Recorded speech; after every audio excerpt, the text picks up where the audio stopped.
La Bolsa de Valores de China sufre uno de sus peores descalabros de los últimos tiempos. Este mercado fue hasta hace poco uno de los más estables de la economía. Los ciudadanos compraban acciones accediendo a préstamos. El problema fue que cuando los precios cayeron, como ocurrió hace un mes, los prestamistas pidieron sus pagos y los que no tienen cómo pagar corrieron a vender sus acciones. La crisis del mercado de valores en China es tan mala que algunas empresas han tirado la toalla. Más de 700 compañías han suspendido la cotización para autoprotegerse, según los medios estatales. Eso significa que alrededor de un cuarto de las empresas enlistadas en las bolsas de Shanghái y Shenzhen, dos de las principales en el país, han dejado de negociar acciones, lo que originó que los índices se desplomaran hasta en un 30%. El gobierno de China está tomando medidas para tratar de minimizar las afectaciones en el mercado. Regresamos con nuestros analistas a la mesa de El Primer Café. Yo creo que este es un tema, como habíamos comentado, hay que dar el mérito, pues si no todos los días, por lo menos ponerle atención, porque este es el tema que más podría regresar a la economía mundial en una situación no solamente de estancamiento, pero sino una recesión le pega directamente a México más que otras crisis, más que otros países por el tema del petróleo, por el tema del costo del petróleo. Y por los productos de exportación a Estados Unidos. Entonces, pero ¿en qué sentido? Porque uno diría, si sigue esta devaluación del peso, las exportaciones de México hacia Estados Unidos, pues... Sí, pero son más baratas las chinas. El costo, por ejemplo, en el acero de lo que se queja es la tonelada china cuesta aproximadamente $150 menos que la tonelada mexicana. Ahora, estamos viendo el acero. Pero todo lo que es el costo de producción, y el costo de producción tiene que ver con cuál es tu salario mínimo en la industria, cuál es tu costo de la energía eléctrica, de la luz, cuál es tu costo en general de mano de obra, y esos son datos que no hay de China. O sea, de China la crítica permanente es que tienen este potencial económico y exportador, porque sus costos de producción son muy bajos, porque es una dictadura china. O sea, que no se nos olvide, ¿eh? Sí, no es una democracia en la cual tú dices, no, tú vas a trabajar, Juan Pablo, nada de 8 horas, ¿eh? Tú vas a trabajar 16 horas y te voy a pagar menos de lo que es el salario mínimo en otros lugares. Entonces, la eficiencia en términos el margen de utilidad es mucho más alto, porque tú no tienes esos controles internos esas regulaciones internas que te impiden pues que tú sobreexplotes a la gente o que tú hagas todo ese tipo de subsidios que no se sabe qué es lo que existe en China, porque es un país sumamente cerrado. Entonces, si Estados Unidos si China es un gran proveedor, el proveedor número 1 de Estados Unidos, donde no importa tu nivel, tu equilibrio en la balanza de pagos. O sea, yo tengo que cuidar muy bien que no tenga nada más exportaciones, sino que también tenga importaciones para que no se te desequilibre tu balance de pagos y no te genere otro tipo de problemas. Y tú lo único que haces es vender a costos mucho más bajos, pues por supuesto que te afecta tus exportaciones a Estados Unidos.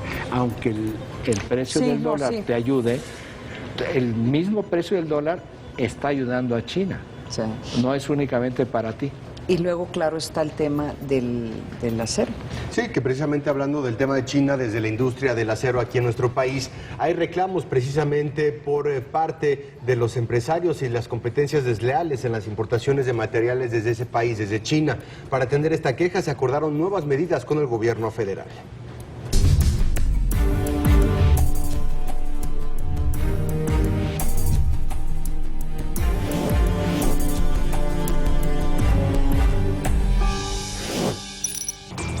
El gobierno federal anunció el paquete adicional de medidas administrativas que se aplicarán para regular las importaciones de acero en México.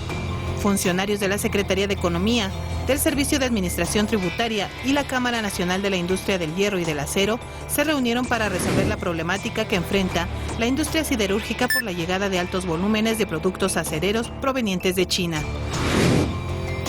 Por medio de un comunicado, publicaron los controles que se aplicarán para regular esta situación. Entre los acuerdos, destaca que se establecerán fianzas para garantizar el cumplimiento de los programas de importación temporal, pues parte del acero que ingresaba a México para ser exportado, al final no salía del país.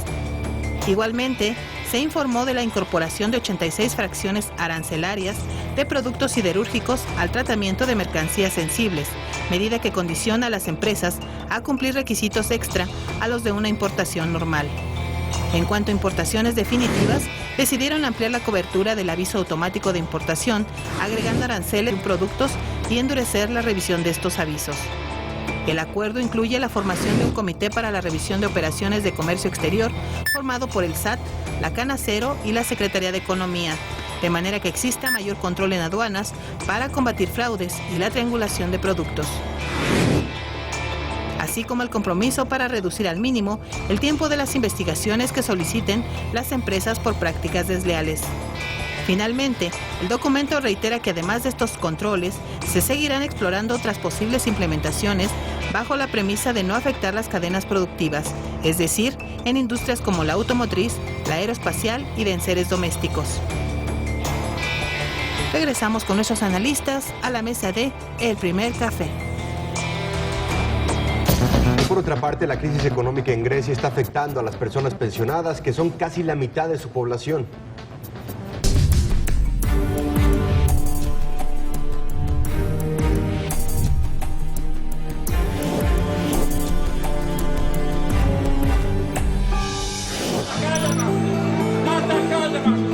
Ante la tragedia financiera de Grecia, son sus habitantes quienes viven en la angustia y en la incertidumbre, sobre todo los millones de pensionados que representan cerca de la mitad de su población.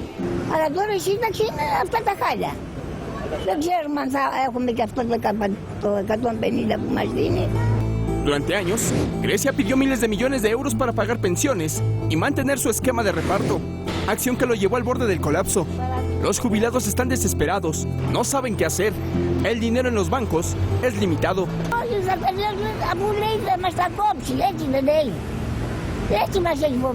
La situación es alarmante si consideramos que 1 de cada 2 hogares griegos depende de los ingresos por pensiones. Ahora millones de beneficiados no tienen acceso a los recursos y viven una crisis impulsada por el propio Estado, quien al parecer hizo las cosas al revés. Primero gastó en sus necesidades y después quiso crecer y consolidarse financieramente. Regresamos con nuestros analistas a la mesa de El Primer Café. Pues ahí está el tema, va a continuar. Vamos a la reacción hoy de la industria del acero, ¿no? No deben haber quedado muy a gusto, pero bueno, ya veremos. Tenemos twitters interesantísimos esta mañana, el de Kelly Kempes, donde nos comenta malo que Pemex no vaya a ronda 0 y a ronda 1, será un flan para transnacionales que se acabarán con el suroeste. Pues eso está por verse también, porque si Pemex no está entrando, en parte no está entrando porque están viendo que los mercados o los costos, o sea, no es negocio, yo creo que están viendo que no es negocio lo que está proponiendo Pemex. Aguas profundas, para que sea, está el estudio, para que sea rentable, tiene que estar el barril de petróleo a $70. Está $15 más bajo. Entonces, o sea, es muy complicado. Bastantes con que vengan, ¿eh? Sí. Ya serán las grandes multinacionales que están viendo en el largo plazo. Otro tuit interesante que nos envía Alexia Barrios: no estuvo Videgaray con Erubiel, más curioso, reunión en Conago con tema presupuestal y no está Videgaray. De hecho, creo que tenemos una fotografía, tenemos la imagen ayer, la imagen oficial de la reunión de la Conago, en donde... Pues, a ver, se puede acercar, fíjate, es interesante, efectivamente no está Luis Videgaray.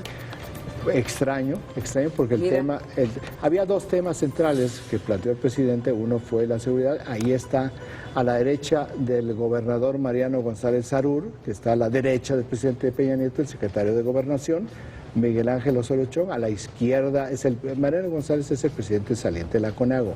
A la izquierda del presidente se encuentra el gobernador Rubira Ávila, presidente entrante de la Conago, y a la izquierda está el secretario de Economía, Ildefonso Guajardo, y el jefe de la oficina de la presidencia, Aurelio Nuño, pero no está el secretario de Hacienda. Considerando que uno de los temas es el tema del presupuesto. Debería estar ahí, interesante esto, decía un profesor de Harvard, que la política mexicana hay que leerla como se leía en la Unión Soviética, a través de los presidiums. Estamos leyendo un Presidium, ¿verdad? O a lo mejor Luis no fue porque le dolía el estómago. No. Esas cosas no las... Le va a doler el estómago cuando te escuche, pero no ayer. Rápidamente, antes de irnos hoy, inicia la participación de México en la Copa de Oro. Se enfrenta a Cuba, una selección que ya tiene un desertor. Este torneo se lleva a cabo en Estados Unidos y en cada ocasión, en cada edición, siempre el equipo cubano tiene desertores. Va uno, vamos a ver de los 22. Y va a estar el equipo de Estados Unidos echándole porras a Cuba. Ahora sí, ¿verdad? Ahora sí. Nos vamos, Ana María. Gracias, Raimundo. Gracias a ustedes. Gracias. Muy buen día. Aquí en la mesa con el café.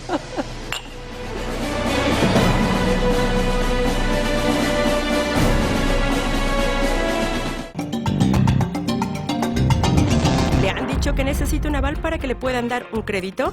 ¿Que no es suficiente que tenga un negocio o que tiene poco historial crediticio? ¿Sabe que si tiene una casa propia, este puede ser su aval? Víctor Manuel Borrás, director general de Bien por un Bien, nos comenta. ¿Cómo ser sujeto de un crédito para hacer crecer nuestro negocio? ¿Hay otra alternativa?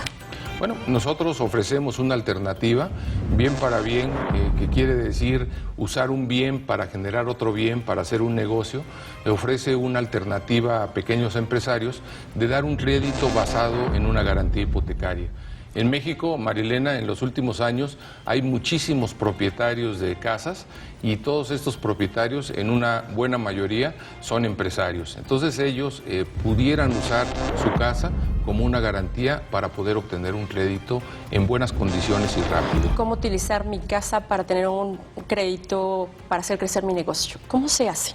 Bueno, nosotros en Bien para Bien tenemos una estrategia de mercadotecnia en la cual nos anunciamos por internet. Tenemos un portal que es www.bienparabien.com.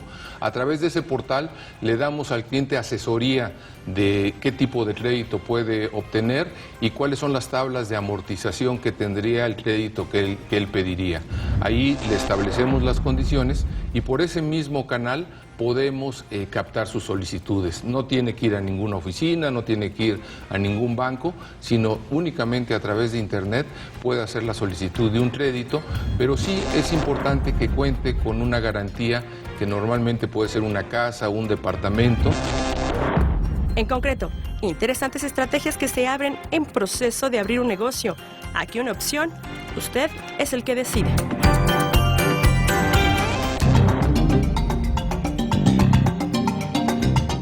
Como caída del cielo.